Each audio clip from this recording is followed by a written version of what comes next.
deserted planet Earth's a rocket wagon train upon a journey. And what if aliens don't fight an actress named Sigourney? We're not a bunch of geeks who live in basements, sleep on futon's, but who wouldn't stream our podcast if we're calling it Space Croutons. It's an intergalactic, robot automatic, moon dust sporadic trip around the sun. It's a totally terrific, proven scientific, freaking fantastic phaser set to fun. It's Space Croutons. We think Get your spacesuit on. it's pink. We're triple Q, on that you can rely. And once you've tossed your Salad. in your flying saucer It's valid. to add Space Croutons for lunching with Lucy in the sky. With Neil Diamond. Lucy in the sky. I love Neil Diamond. Lucy in the sky. No, not Neil Diamond. With Space Croutons. Hello, gentle listeners, to this episode of Space Croutons. I'm your host, Curdy Clammerwood, once again broadcasting live from our Van Helsing mobile studio. Currently, we're located in Virginia, near Humpback Bridge, a picturesque covered bridge built before the U.S. Civil War. Well, I've already enjoyed a dip in the water that flows below this historical structure, and I'm sure if these timbers could talk, there'd be interesting stories to hear. Say hello to our listeners, Sally. Welcome, listeners, to our gentle episode of Space Croutons. I need to look into the programming. Well, let's get right to a word from our sponsor for the day, an original thought from singer-songwriter Nevermore called Which Road? You hear echoes in the distance of the past. Stories with their endings that have come at last. The clear blue sky of morning is calling you to go, and it's up to you to make it so. Fork roads for the taking, leading through the night. Choices for the making. Which road you going down to bring it back around? Which road you going down to lie?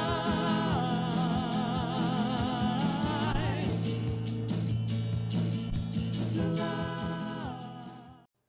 Eternal Thanks to Never. See what I did there, Sally? For that terrific tune. Okay then, we don't have a story scheduled for today, so Sally and I will be opening up the phones for callers. We've had some interesting guests lately, and I'd like to get your views on their stories and your take on how our show is doing. Are we entertaining you, challenging you, making you think or wonder? Maybe you've had a similar experience. Maybe you have something to add to our adventure. Nothing yet, Sally? Keep your undies untwisted, Curdy. I will inform you when a call connects. Thank you, Sally.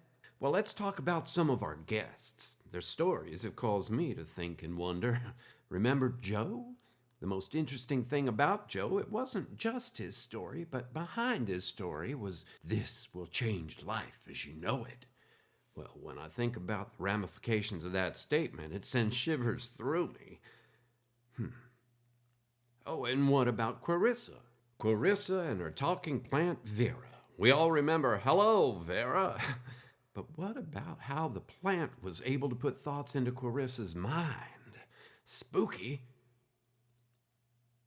And then there's Haley and her medallion, Brittney and the mood ring and the rabbit's foot. Well, what about Susie Fresnel and the white elephant? Is it just me, or is there a pattern? Curdy, we have a caller. We have Margaret from Connecticut. Hello, Margaret. Welcome to Space Croutons. Hello, Curdy. I've only begun listening to your show, but it made me want to call you to tell you what I think. Well, what do you think, Margaret?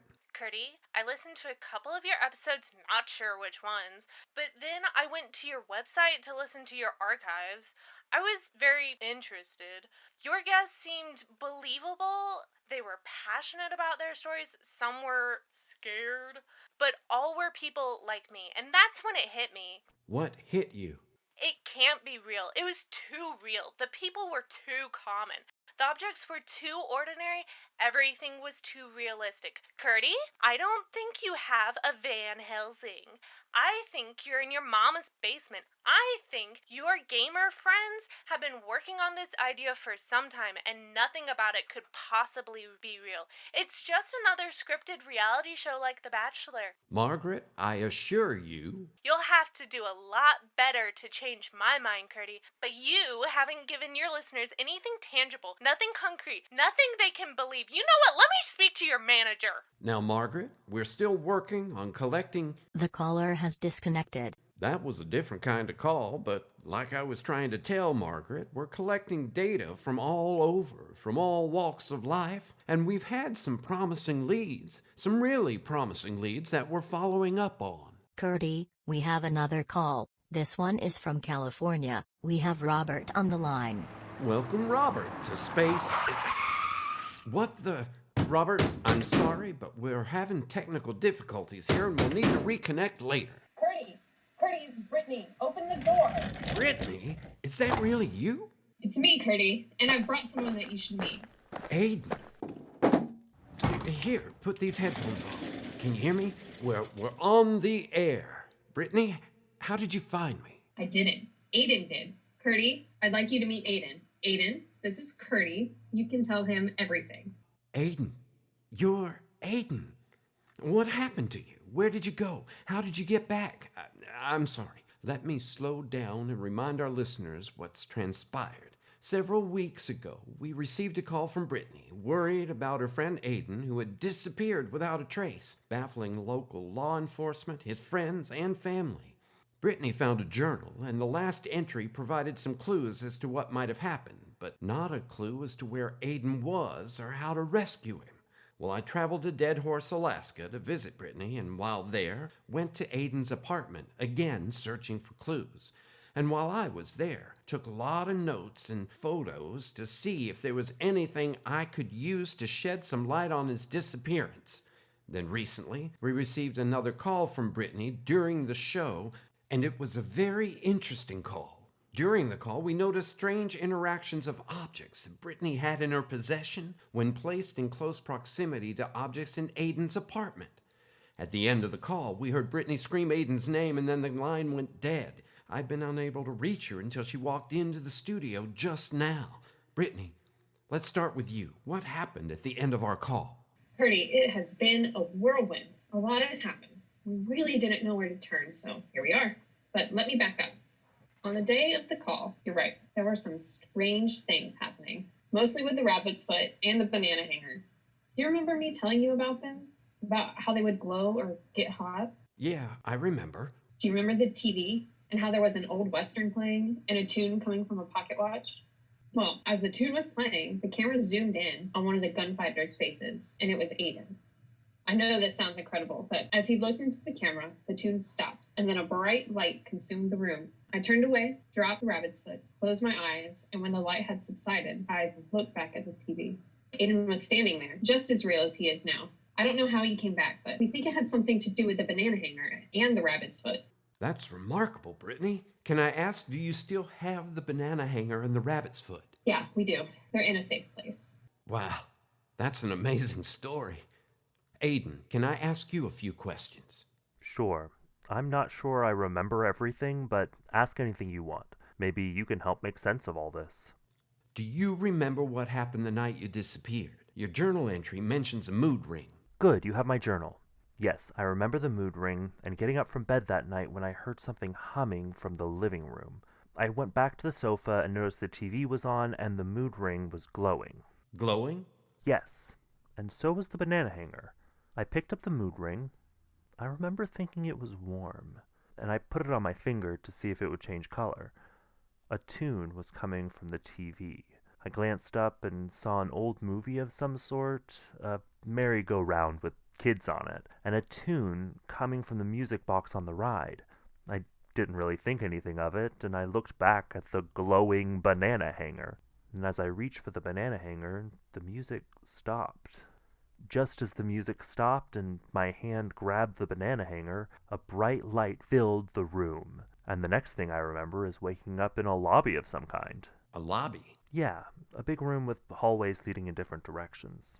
The kind of lobby you'd see in resort hotels during the 40s. Was there anyone else there in the lobby with you? Not that I could see, but But? I could hear people, noises, coming from the hallways. Or more specifically, from the rooms off of the hallways. What kind of noises?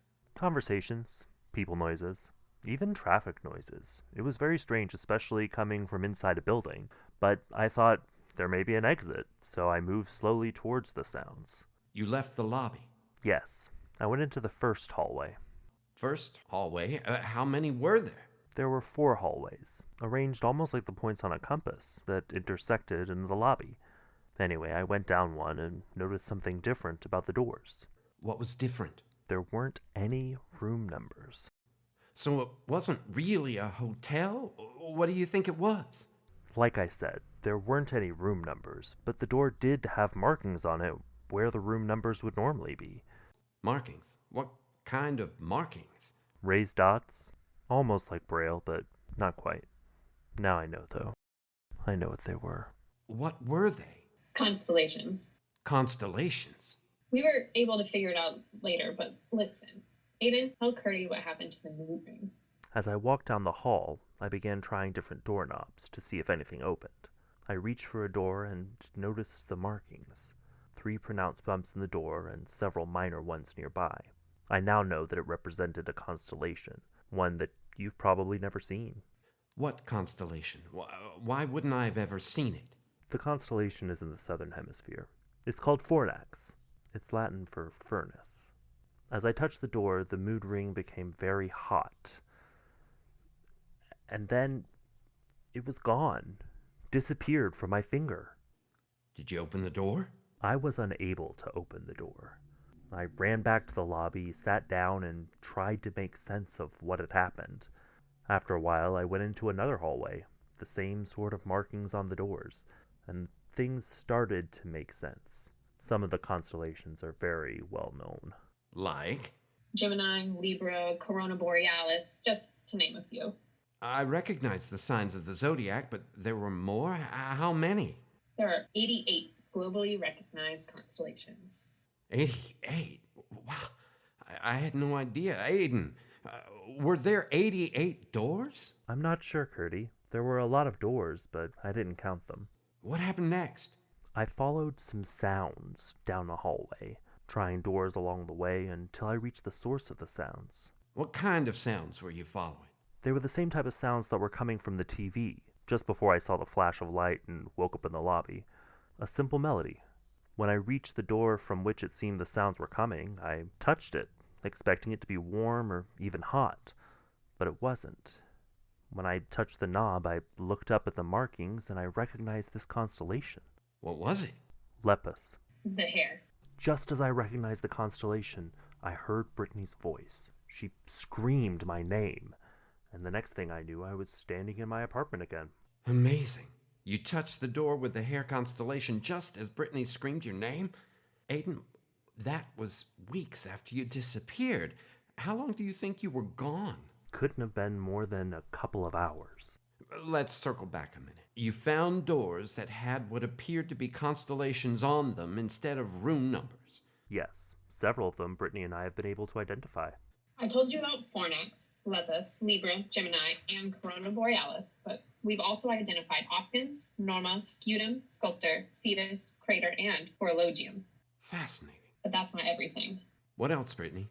Curdy, these doors represent something. Fornax represented the mood ring. Lepus represented the rabbit's foot.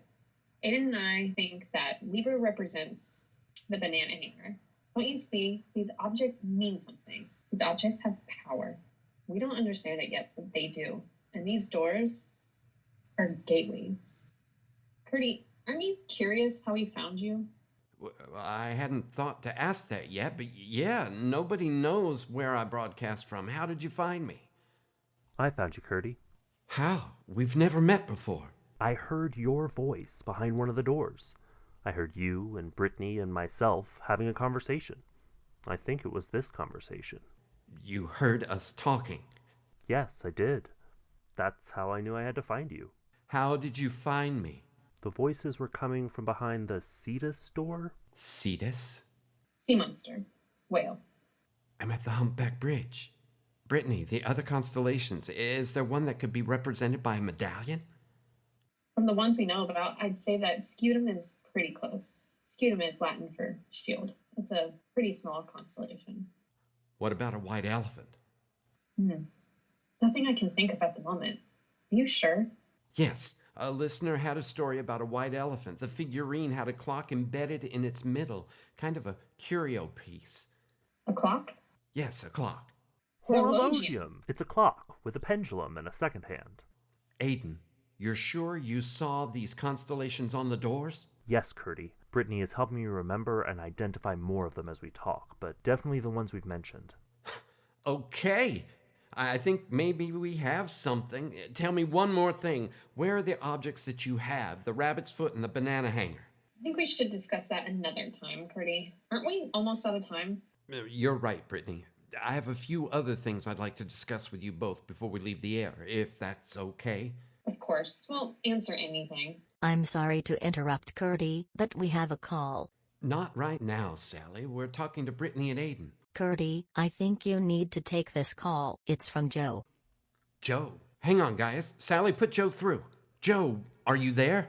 Curdy, I've been listening to you guys today, and there's a lot that's making sense. A lot that we should talk about. What do you mean, Joe? The objects. You're onto something. But there's more. Much more. The call is fading. Sally, do something. I'm trying. I have the... Joe! Joe! Joe! He's gone, Curdy. Sally, can you get him back? Did you get the number? We have to get... We have a caller. Put him through. Joe? Joe, are you there? Is the connection better? Joe, is that you? Curdy, listen to me. Who is this? Your voice is familiar, but... I said listen, or I'll hang up and you will never hear from me again, or from Joe. We're listening. Joe will not be talking to you anymore. I've seen to that. I want you to know that the objects do have importance, and you'll be giving me all the objects you have. Why would I... Listen, Curdy, you'll be giving me all the objects where bad things could happen, and I know that nobody wants that. As for Brittney, you must think you're pretty smart, you and Aiden, for solving this mystery, but it's just what I wanted you to do. But now that you've solved it, and once the objects are mine, your usefulness has ended, so don't push it. Yes, you know Joe, as Curdy believes. You know him better than he knows you. You see, it was easy to replace you all those years ago. Joe! No! You can hear me. He can't hear you, but I know what you're thinking, and believe me, you'll never save him. Now, Curdy, get those losers out of my van now. Yes, the van is mine. I've been controlling your actions as well. Get them out of the van and start driving west. Make sure you're alone, and if anyone follows you, I will know.